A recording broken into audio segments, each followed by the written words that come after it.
ngibingela mlalelo khona ekhaya isikhathi ku 7:15 AM kuLesibili. Ngihamba ngedwa ke bengithembisa ukuthi ngizobe ngihamba nobaba uKhoza inyanga, kodwa ke ngizobe ngikhuluma naye online la lihlelo lami.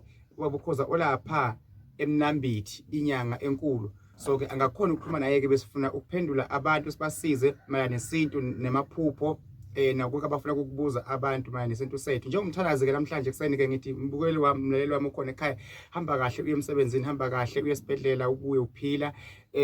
Amaphupho amabakhweshe kuwo kuvuleka inhlanhla umsebenzi kukhanye konke. Ngifuna ukukhulekisa bonke laba abasende ama-SMS lapha ka YouTube bacela ngibakhulekisa baye bafuna lokho nalokho kuningi. Nawe ke ungalibali, nawe futhi ungasali, bhala okufisako emele ngikukhulekise kuko, ngithandazise kuko. Kodwa la ehlelweni lami sizoba naye ubaba uKhoza ngaso sonke isikhathi asichazele ngamaphupho, nami futhi ngimchazele ngamaphupho. Sifuna ukubonisa nje ukuthi ngingumthandazi yena ayinyanga sikwazi ukunisiza ngoba thina singamakhandlela enu balalela abakhona emakhaya. uNkulunkulu amandla, uNkulunkulu ongcwele ngelo khona ekhaya Nkosi yamakhosi.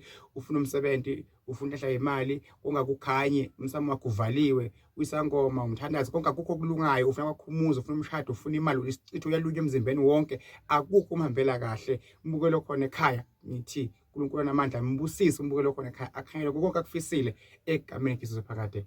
Haleluya.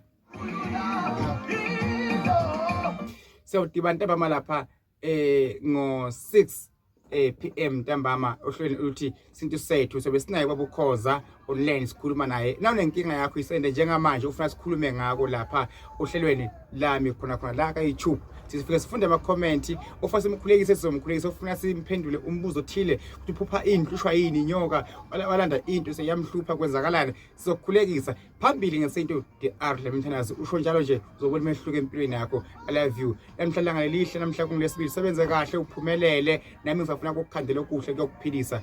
Goodbye.